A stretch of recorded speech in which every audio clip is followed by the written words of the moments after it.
Hey, lovely, welcome back. Today we are talking about micro habits that are going to help you finish the year strong. I quite literally am so taken back by how much little things add up. That's why I'm so excited to talk about this because I'm truly passionate about it. What I look like last year, what I look like now, and all of that has happened in the last 3 months. The complete body transformation, the confidence, the glow up, all of it has happened in 3 months' time. If I could do this in 3 months, imagine the next 3 months and then the next 3 months. If you want to hear more about that?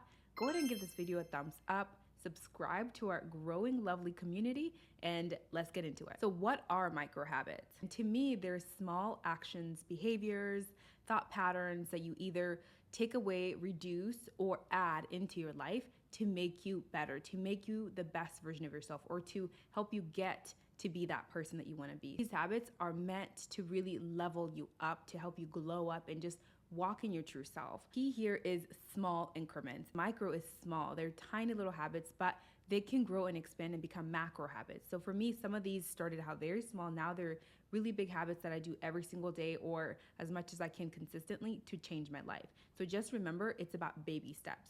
The whole point of this is to fall forward, right? And add these little things to progress and not to be perfect. I've broken everything into 4 different categories: mindset habits, spiritual habits, physical habits, and self-care habits. Chapter 1 is the mindset micro habits. The first one is paying attention to your thoughts, paying attention to the things that are going on up here, because everything that we do is literally driven by our thoughts. Our thoughts drive our emotions drive our actions drive our results. The life that you're living all goes back to the thoughts that you're having. Thoughts, am I good enough? I can do this. I believe in myself. Or I'm ugly. I'm not good enough. Like all of those thoughts are driving an emotion, and then they're driving you to do action. Take action, whether it's running away or being consistent or not being consistent or whatever that thing is. And then whatever action you take or you don't take leads you to the results that you want. Paying attention to that has been so important. It's really something so simple. It's not easy. It's simple, it's small,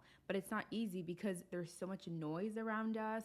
We watch TV, we watch movies, watch other people's opinions and all these things that we don't get time to listen and to pay attention. Small habit you can start is 5 minutes a day, or when you're in the car, just have a little moment to pay attention what's happening in your mind, and then just pausing. Be a fly on the wall on your own mind, on your own brain, and see what's going on in there, because this is what's driving my life. It's how I see life, and it's how I'm reacting and acting and doing and not doing. If you want to get to the best version of yourself, the next 6 months, start paying attention to the thoughts that are going on in your head. Number 2 is questioning the thoughts that are happening in your head. So now that you're noticing it, it's time to start questioning it and really asking, do I believe this about myself? And if you say I'm ugly, do I actually believe that? We're walking around with these thoughts and ideas about who we are that are not true, and we're internalizing and believing them. And then those thoughts are creating a reality, and we look back, we wonder why we're not living to our potential. We're not living to like the person that we know we can be. It's these thoughts that are in the back of our minds. We start questioning them. And what I like to do is just say,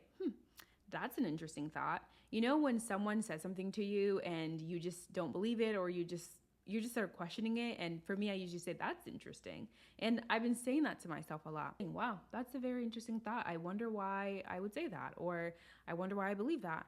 And do I actually believe that? Asking myself these questions are just like a pause, and it gives my brain time to really actually question instead of just decide and believe, because I think a lot of us just believe that thing, believe I'm ugly, I'm not enough, or I will never get there, or my mom was this, so I'm this. Like we just believe these things instead of saying, okay, let's just give it a minute. The other thing that I would question is, do I want to believe this? Like if someone says something to you, or you hear something, or you say something to yourself, do I want to believe that? Is that valuable in my life? Is this kind to me?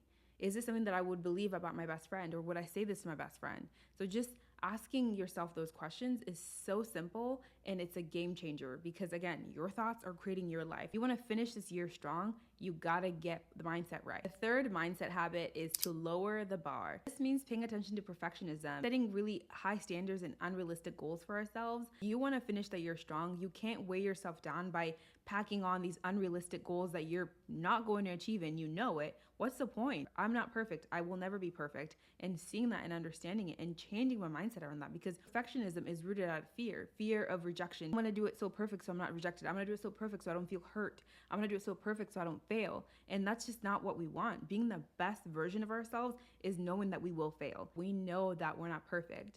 And just lowering the bar is so important. The fourth mindset habit is celebrating small wins. When you are an ambitious person, ambitious woman, you are that girl, you're always going, getting it done.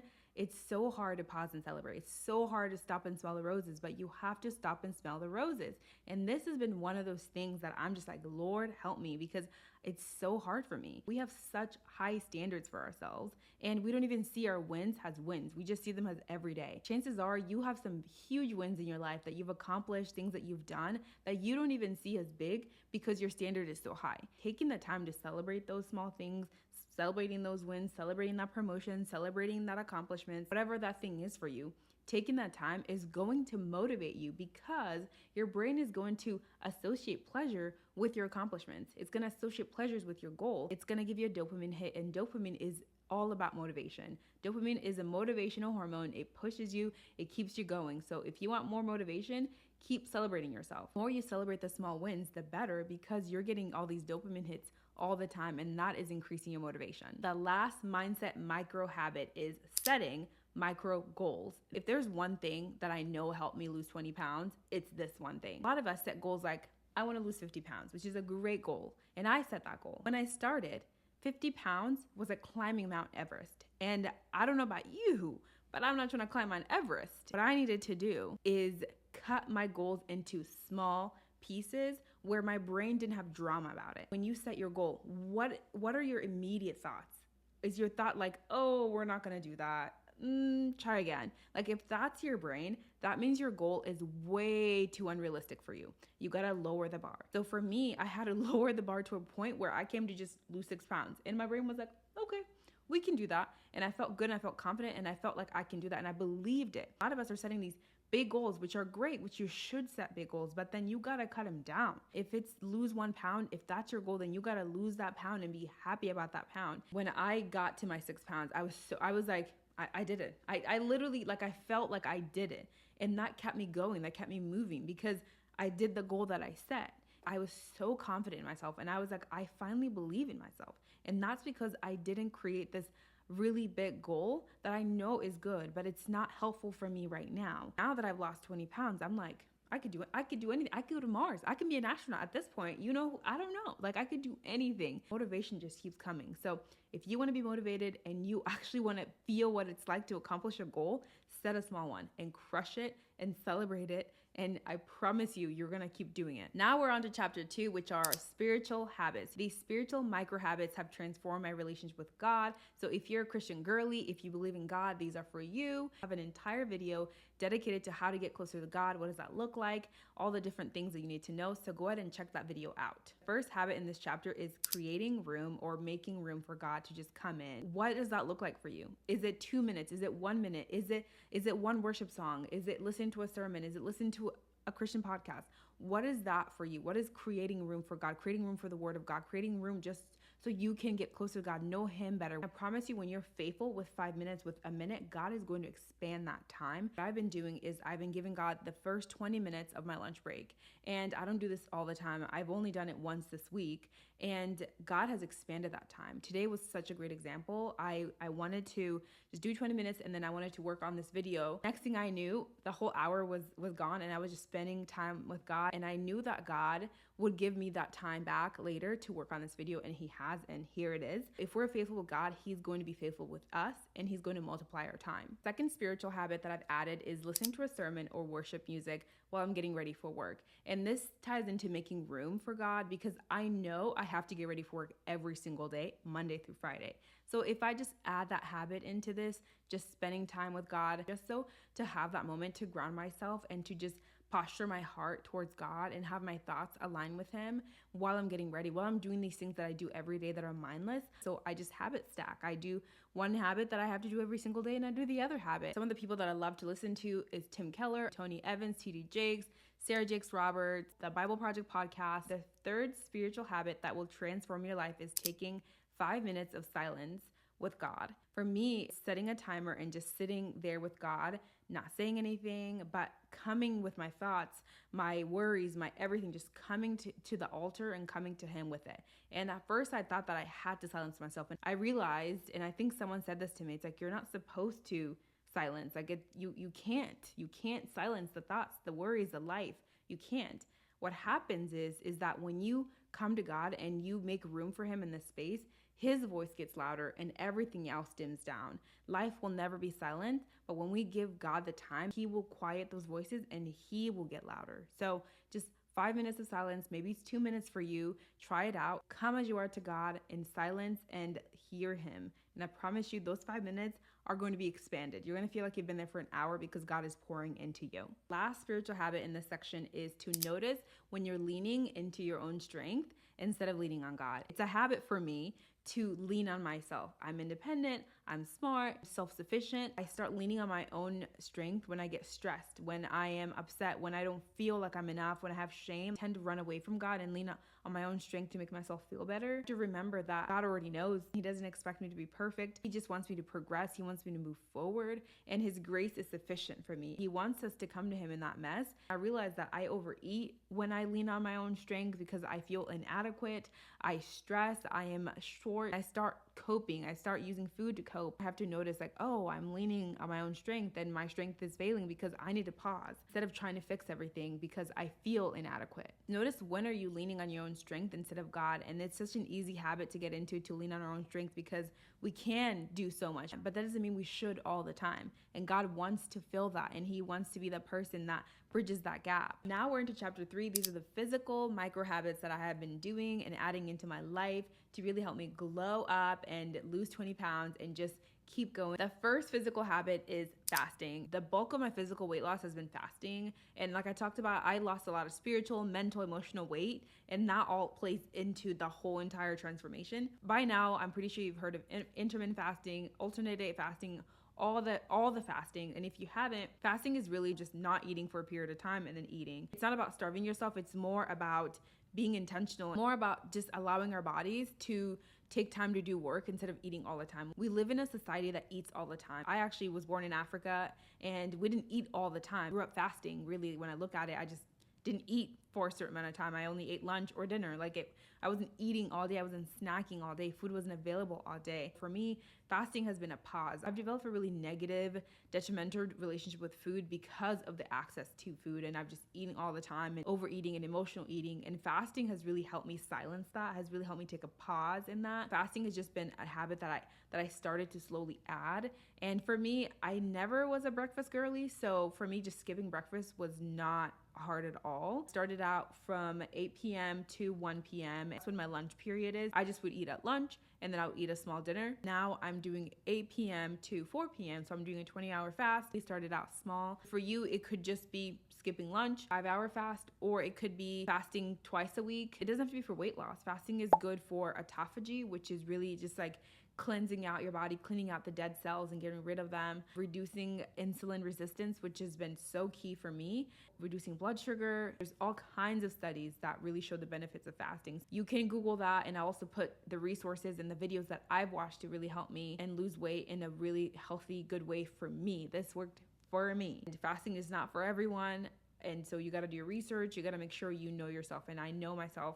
This has been the best way for me to be in this journey. The second habit in this category is reducing processed foods. It really just helps with insulin, it helps with blood sugar, and also it's just healthy to reduce processed food. Cutting things cold turkey is just unrealistic for a lot of us. Whatever way you can implement this micro habit, go ahead and do it for yourself. Just realize a lot of these have to do with food. A lot of our physical health really depends on what we put in our bodies. 99% of the things we put in our bodies is food. So that's why a lot of these are food. If you want to finish the year strong with just confidence in your body and know that your health is moving towards the right direction, the third thing to do is romanticizing nutrition and healthy food. And I never understood what romanticizing was until I started this journey. For me, it was always a chore. This was always a chore. I have to eat healthy. I have to eat these foods to do this. Like, I never saw it as just like I get to really love this body. And romanticizing is just making it fun, making it enjoyable for you. And for me, it really has been eating cucumbers, because cucumber is the most romantic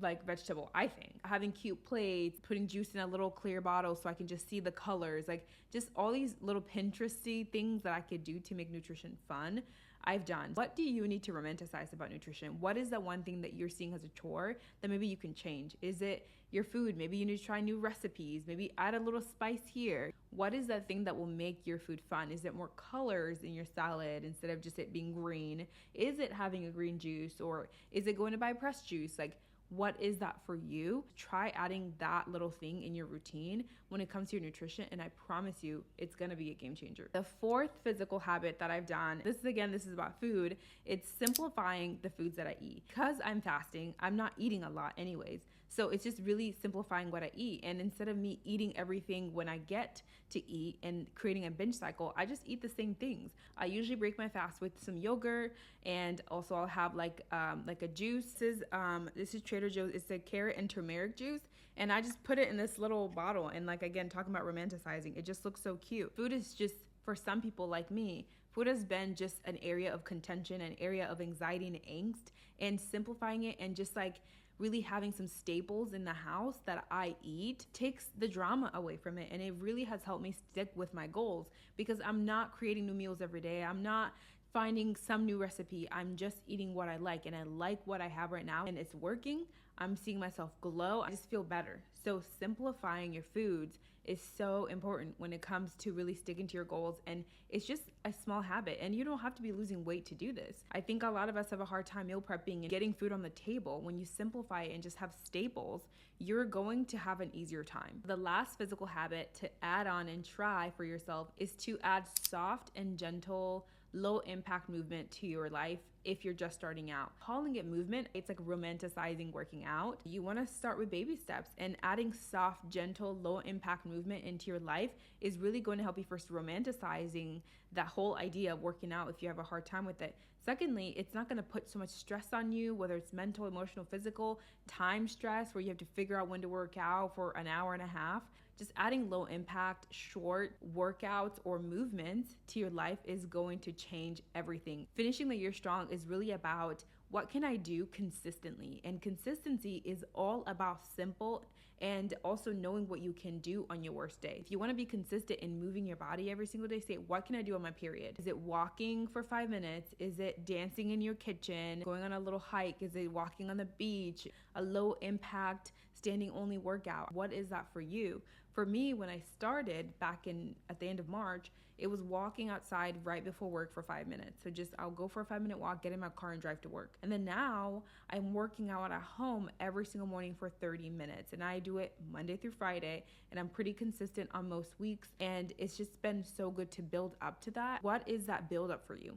What is that soft, gentle movement that you can add to your life so that you can get your body moving? Blowing up and changing our lives, we need to be able to move our bodies and really be in a healthy physical place. We are in our last category, and this is our self-care category, and this is my favorite category. We all know about self-care. We know how important self-care is, but being intentional about it, trying these little habits will change your self-care routine. The first micro habit you can add to your self-care is resting. I say this first because it is probably the most important one and the most neglected one, because we're doers. We are girlies who are going to get the bread. We're trying to get on our Zoom. We are always moving. We forget to rest. We forget to give ourselves time to just like pause and reset. And resting is so important for growth. You want to end this year strong, you have to implement some rhythm of rest and trying something small. Is it physical rest? Is it getting to bed earlier? That is a form of rest. And then finding rest in every day, whether that is at work, whether that is at home, on your weekends. You gotta find rest and add little rest rituals for yourself. If it's at work, is it getting up and taking a lap around the building if you're sitting all day? Or is it getting up and refreshing your cup of coffee and just taking a couple of minutes, or going to the bathroom and just sitting there? What is that for you? Taking breaks in between your different tasks or chores or whatever you have to do. I have a hard time because I wanna do everything. I wanna clean the whole house in one swoop and exhausted, and I get frustrated. So now I've been implementing rest in between each section. If I have to clean the kitchen and the bathroom today, I'm going to rest in between. Or I'm going to say, I'm not going to clean the kitchen today. I'm not getting to it. And that's okay. So resting is about being intentional and knowing when to pause and giving yourself the time. The hard part about rest is being okay with it and not feeling like you're lazy. And that's the perfectionist part that we were talking about earlier, is just like lowering the bar, just like quieting down and saying, it's okay. I can sit here and watch this show. I can sit here and read this book. I can sit here and color.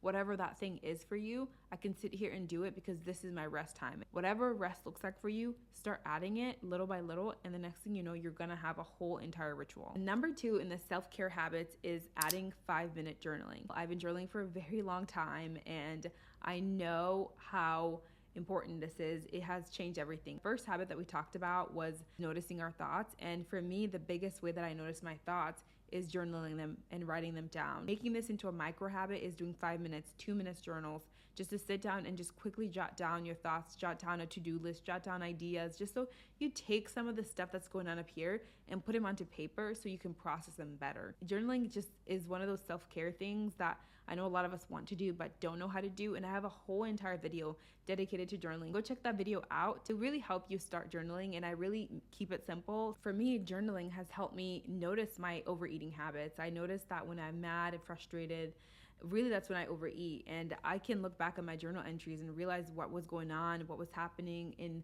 that time, the triggers, the situations, and I can really see, oh, I was overeating here, I gained a lot of weight here, I wasn't loving myself here. I've been able to put those things on paper and kind of frozen in time, and it's just a good way to look back. A third self-care habit is taking care of your skin and body. Skincare and body care has been such a fun thing for me. This has been romanticizing my life. Putting candles in the bathroom while I do my skincare, having jazz music playing, having a mask on, and like watching a cute video. I can look back a year ago and I could just see the anxiety, worry, and that just like the low self-esteem on my face and in my skin. And just taking care of my skin and loving my body from the inside out has just helped me do the little things. Like, what is it you have to add? Adding a cleansing routine, add a mask in your routine that you can do, and play some jazz music. Researching and watching videos on YouTube of how to take care of your skin, and I've just been loving doing that, and I've learned so much, and I'm finding the products that work for my skin, the products that don't, learning about makeup, so much stuff that I've been loving and learning about my skin that I just didn't see as self-care before. I just saw like, okay, I just have to wash my face. But now I see it as just like a time for me to reset, to have a routine, and to be with myself. Number 4 in the self-care habits is having a morning routine. I know when I said that, you're probably like, click bye. I'm not talking about a 5 a.m. routine. I'm not talking about a 6 a.m. routine. I'm talking about whenever you get up. Try not to get up and rushing out and then running out the door. There's just so much anxiety and angst in that. Try to get up 5 minutes early, 2 minutes early, so you could just have a little routine, whether that is drinking some tea, that is playing some music, this something structured, just a little bit structured in the morning, whether it's just flipping your covers over your bed so it looks made, or opening the window in the morning. Just something small that is structured to get your morning going, because the morning sets the tone for the day. And if we're running out of the house every single day, rushing, to get to work or wherever we're going, it's just adding so much anxiety and angst. And yes, there are days where I'm like, I'm running late and I'm rushing out the door and my morning was all over the place, because we're not perfect. Having something to do, whether it's your little walk in the morning, is it a journal time? Is it having some tea? Is it sitting outside and getting some sun rays? What is that for you? Just having something very small in the morning that you can do that's structured, it just starts your day off on the right foot. So we are on our last habit. If you love this video or watch this video to the end, please make sure you give it a thumbs up and make sure you subscribe, because more videos like this are gonna be coming out. But we're on our last habit, and that is find and do soul-filling activities that just fill your soul, that refresh you, restart you, things that are not a chore. This could be anything. This could be coloring, drawing, running, like singing, swimming. It could be hiking. It could be whatever that thing is for you. Soul-centering activities that are just going to help you finish the year strong. And for me, it's been coloring. I've been loving coloring, and going to the beach is will always be my soul-filling activity. I mean, that is just just refreshes me. And I also been loving to take care of my little garden that I'm trying to start in my front and backyard, and I'll just weed and just look at them, and I'll just be proud of my garden, and then be out there trying to plant things. Loving to listen to some spicy audiobooks. I listen to audiobooks while coloring at the beach, so I'm like adding all these 3 different things that I love into one. How I refresh my soul. Finding that for myself has taken a while. Like, I didn't know how much I enjoyed coloring. I didn't know how much I enjoyed just like listening to just spicy audiobooks. I've always listened to self-help books and mindset and growth. It's not always good to be like rowing and doing all that stuff. Sometimes it's just good to listen to just spicy audiobook, or listen to Pride and Prejudice, and color. What is that soul-filling activity for you that you can listen to and just take care of yourself and really do what you want and what fills your soul up? Those are the habits that really helped me go up in the last quarter, and I'm really excited for the last 2 quarters of the year, because if I can do this in 3 months, I have so much more time to go. If you're like, oh my gosh, it's July tomorrow and I don't know what I'm doing with my life, you have so much time. Have grace for yourself and tell yourself, I have the time. If I start implementing small changes into my life, they're going to compound. Next thing you know, you're a completely different person and you are moving towards the person that you want to be. I hope you found so much value in this video, and if you did, give it a thumbs up. Make sure you subscribe to our growing lovely community, and I will see you in the next one, my friend. Bye.